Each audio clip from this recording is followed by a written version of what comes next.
मेरे प्यारे students, welcome to orthological. In this session, we'll be doing questions on blood relations that have appeared in IPMAT, Rohtak and JPMAT examination in previous years. Start करते हैं session को. And if you have not already subscribe to channel को subscribe कर लेना, साथ में session को भी लाइक कर देना. And also message me on Telegram at ADITYAKT अगर तुम्हारा कोई भी क्वेश्चन है, क्वेरी है regarding your preparation. And you can also join WhatsApp channel in this case. Okay, so पहले कुछ कन्वेंशन समझ लेते हैं इन ब्लड रिलेशंस, उसके बाद में डायरेक्टली क्वेश्चन सॉल्व करेंगे. तो for example, for a male will be using a sign of plus. For a female a negative sign. Generation gap के लिए वर्टिकल लाइन ड्रॉ करेंगे और सेम जनरेशन के लिए हॉरिजॉन्टल लाइन ड्रॉ करेंगे. Husband और वाइफ के लिए डबल हॉरिजॉन्टल लाइंस. तो एग्जांपल से लेते हैं. फॉर एग्जांपल हमने कहा कि ए इज फादर ऑफ बी. इस स्टेटमेंट से हमें क्या नोन है? हमें नोन है कि ए बी का फादर है. सो ए इज फादर ऑफ बी. तो ए का जनरेशन हम ऊपर बनाएंगे. ए इज फादर ऑफ बी और साथ में ये भी पता है कि ए मेल है. बी के बारे में नहीं पता कि बी मेल है या फीमेल है, but since A is male तो ए के साथ प्लस साइन लगा देंगे. एक और एग्जाम्पल लेते हैं कि B is wife of C. तो in that case B and C are husband and wife.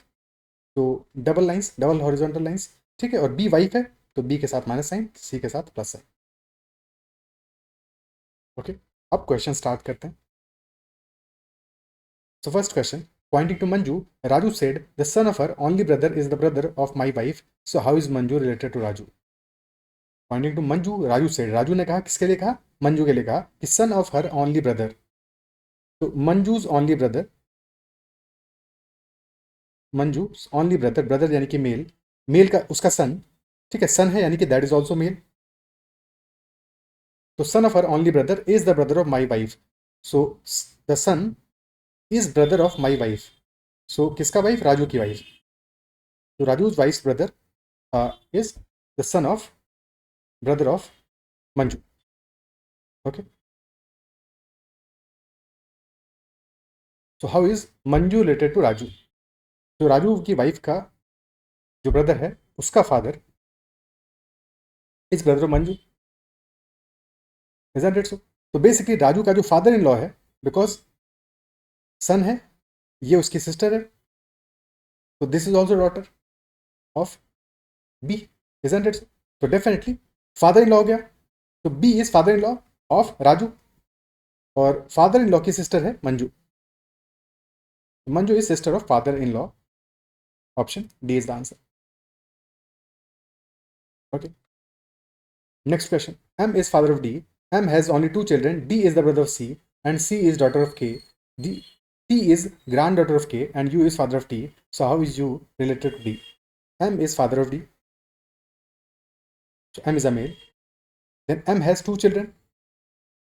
Only two children. D is brother of C. So D is brother of C. C का gender अभी नहीं पता.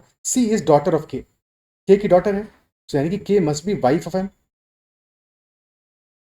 Because C D की sister भी होगी, ठीक है. So K must be wife of M. फिर हमें पता है T is granddaughter of K. T is granddaughter of K and U is father of T. Okay, U father है टी का और टी ग्रैंड डॉटर है और दो ही बच्चे हैं एम और K. So clearly C must be wife of T. Sorry, wife of T. Wife of U. U है फादर, सॉरी. तो wife of U and in that case फिर हमारा देयर डॉटर इज टी. और question पूछा how is U related to D. तो U की wife का brother है यानी कि बेसिकली ब्रदर इन लॉ हो गया. तो U is related to D, brother in law. Okay. Next question. Read the following statement, following information and answer the questions given below. Q is brother of R. तो Q is brother of R यानी कि Q is a male. Next, T is sister of Q. तो P is a female. T is brother of S. अभी T और S को नहीं arrange कर पाएंगे. S is daughter of R. S is daughter of R. So S is a female and T is brother of S. तो T is a male. अब R का gender हमें नहीं पता, बाकी सारी चीजें पता है. Who are the nieces of Q. Q की नीसेस कौन कौन होंगी? S and T. Nieces of Q are S and T. Option D is the answer. Simple question, straightforward. Okay. Next one. Ram and Sham are real brothers. Sita and Geeta are real sisters. Ram's son is Geeta's real brother. So how is Sham related to Sita? Both are names of movies, Ram and Sham, and Geeta, Sita and Geeta, old movies. Ram and Sham real brothers हैं, Sita and Geeta real sisters हैं. Ram's son is Geeta's real brother. Okay, so Geeta, the real brother is Ram's son. So that is son of Ram. And Ram and Sham are real brothers. So Sham is also brother of Ram. And Geeta and Sita are real sisters. तो ये पूरा structure बन गया. Question पूछ रहा है how is Shyam related to Sita. तो श्याम और सीता का रिलेशनशिप क्या होगा? Basically Sita, Geeta and their brother, they are sons and daughters of Ram, और श्याम उनका अंकल हो गया. तो Shyam is uncle of Sita. Option C. Okay, next one. Sheela is the wife of Arun. Deepak is the brother of Sheela. Geeta and Meeta are children of Sunita who is wife of Deepak. So how is Arun related to Meeta? Sheela is the wife of Arun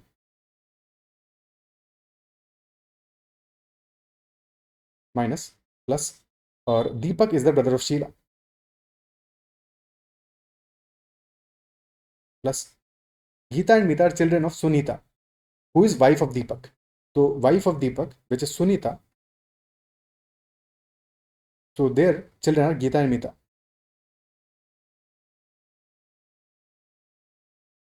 The question is, how is Arun related to Meeta?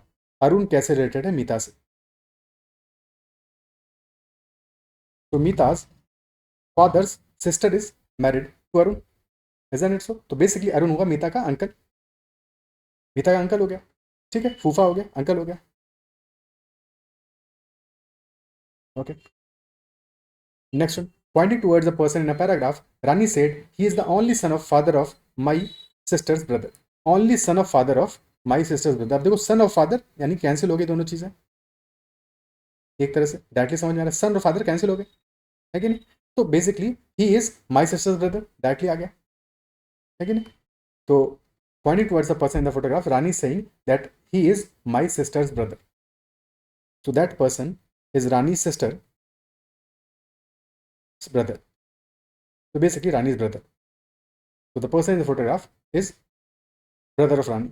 Question पूछ रहा है how is the person in the photograph related to Rani. तो that person is brother. Question किसके बारे में पूछ रहा है? पर्सन के बारे में पूछ रहा है. दैट इज वाई आंसर होगा ब्रदर. अगर रानी के बारे में पूछता तो आंसर होता सिस्टर, क्योंकि दोनों ऑप्शंस में गिवन है. तो brother will be the answer because it is asking about the person and not Rani. Okay, next question करते हैं. If a plus b means a is the brother of b, a minus b means a is the sister of b, and a into b means a is father of b, so which of the following means that c is son of m? c is son of m.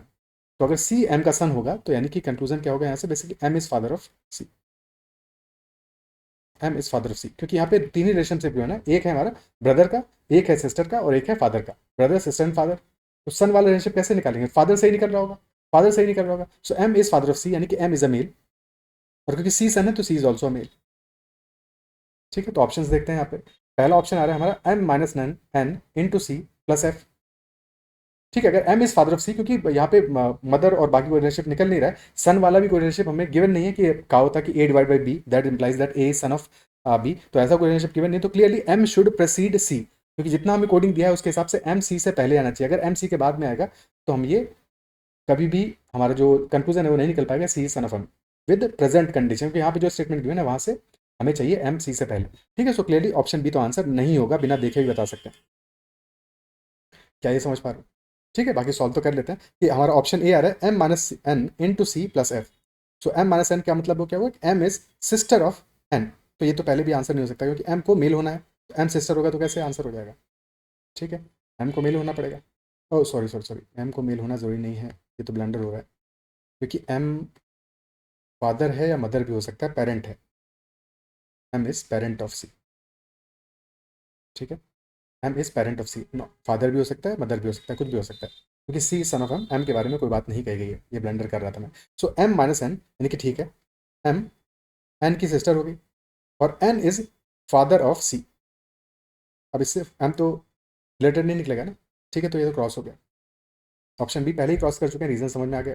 ठीक है, और फिर भी देखना हो तो c और m का कनेक्शन देख लो. यहाँ पे c प्लस n यानी कि c is brother of n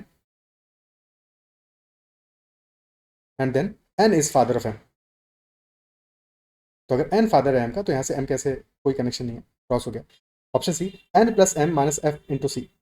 ठीक है, तो यहाँ से आ रहा है F is father of C, और फिर हस्बैंड वाइफ का तो कोई कनेक्शन बन ही नहीं सकता क्योंकि हमें स्टेटमेंट गिवन नहीं है, तो this is also crossed.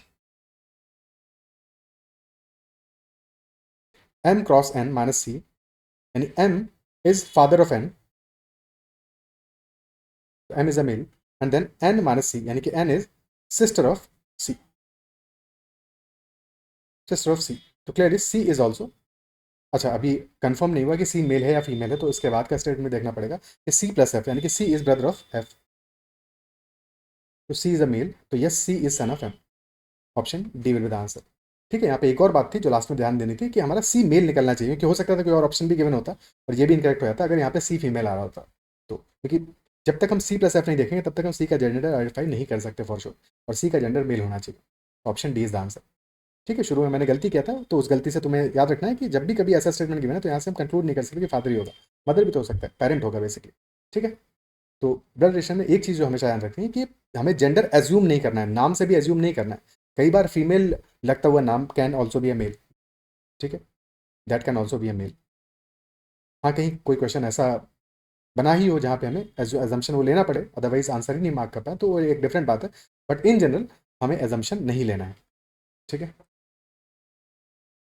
Next one, pointing to a photograph a woman says this man's son's sister is my mother in law. तो this man, let us say that man is equal to M, तो this man's son's, उसका son, son sister is my mother in law, किसकी, woman की mother in law है। ठीक है, यानी कि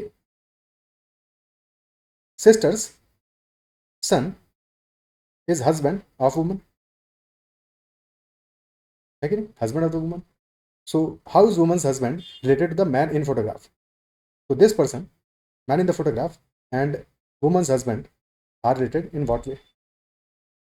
सो woman's husband is basically man का क्या है, सन सिस्टर, और सिस्टर्स सन इज यानी कि बेसिकली ग्रांड, क्या हुआ, ग्रांड सन हुआ, क्योंकि वुमन्स हस्बैंड का रिलेशन पूछा तो ग्रांड सन हुआ, grandson of M. Option A answer आ जाएगा।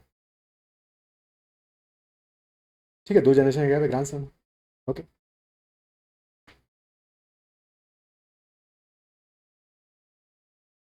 क्लियर है। Next question, pointing to a man in a photograph, a woman said his brother's father is the only son of my grandfather. So the man's brother's father यानी कि his father also, so brother's father यानी कि his father also is only son of my grandfather, only son of my grandfather यानी कि the woman's grandfather का only son है, तो basically woman will be sister of जो grandfather आएगा। ठीक है, grandfather तो आ गया, but only son है f यानी कि implies that this woman must be sister of the man, so woman is related to man in what way, must be a sister। Option C, क्योंकि question पूछ रहा है women कैसे related है, तो विमेन सिस्टर है, मैन ब्रदर है, woman sister है। ओके, नेक्स्ट क्वेश्चन, अब ये क्वेश्चन थोड़ा सा ट्रिकी हो सकता है, तो ध्यान से समझना है इसको। There are 6 persons A B C D A and F in a family, C is sister of F, B is the brother of E is husband, D is the father of A and grand father of F, there are 2 fathers 3 brothers and a mother in the family. अगर exam में ये question आता है ऐसा question, तो इसको बात के लिए रखना है, पहले बाकी सारे जो इजी और डूबल क्वेश्चन है, क्योंकि यहाँ पे लैंग्वेज ही पढ़ने में टाइम लगेगा तुम्हें, तो क्वेश्चन तो बाद में सॉल्व करोगे, उसके बाद भी क्वेश्चन में फंस सकते हो क्योंकि काफ़ी सारा इन्फॉर्मेशन है। ठीक है, जिसको अरेंज करने में टाइम लगेगा। There are 6 persons A B C D E and F, C is sister of F, that is given. Okay, तो सी सिस्टर ऑफ एफ, अब एफ का जेंडर हमें पता नहीं है। Next, B is brother of E's husband, तो E's husband यानी E must be a female, तो E's husband's brother is B, तो बी इज अ मेल। ठीक है, अभी देखो बी का जेंडर पता चल गया, सी का जेंडर पता चल गया और ई का जेंडर पता चल गया। Then D is father of A and grand father of F, तो थोड़ा स्ट्रक्चर हमारा बन गया है। D is father of A यानी कि सी और एफ का रिलेशनशिप हमने बना दिया, C is a female, F का जेंडर पता नहीं, but then D is grand father of F, तो D must be a male. अब D is also father of A, but हमें नहीं पता कि ए यहाँ पे आएगा कि कहाँ पे आएगा, तो श्योर नहीं है, तो अभी ए को यहाँ पे फिट नहीं करना है। ठीक है, because D is father of A, that we know, but इसके अलावा हमें नहीं पता कि ए यहाँ पे फिट होगा या फिर नहीं होगा. अब there are 2 fathers, 3 brothers and a mother in the family.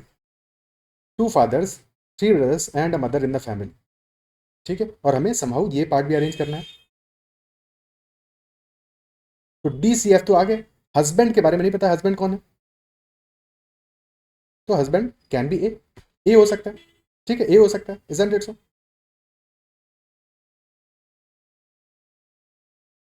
तो ए एंड बी, और फिर हमें क्या चाहिए, मदर भी चाहिए एक. अब मदर किसको बनाएंगे, तो मदर मस्ट बी ई. तो डेफिनेटली ए को यहाँ पे होना पड़ेगा, A then E and then husband का ब्रदर है तो ए का ब्रदर होगा बी.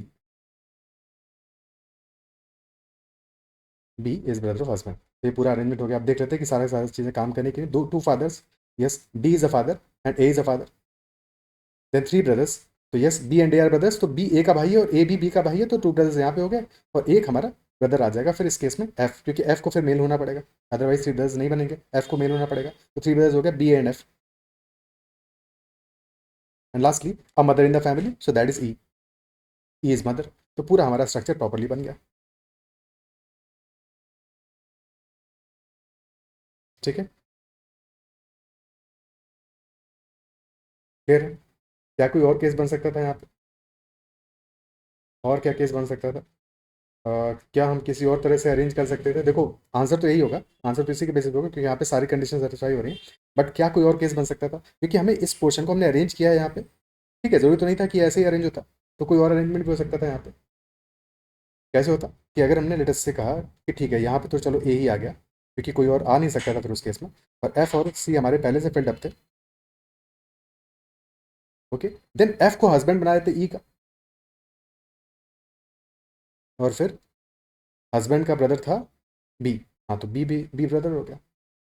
ठीक है, और एफ क्योंकि हस्बैंड है तो एफ भी ब्रदर ही होगा.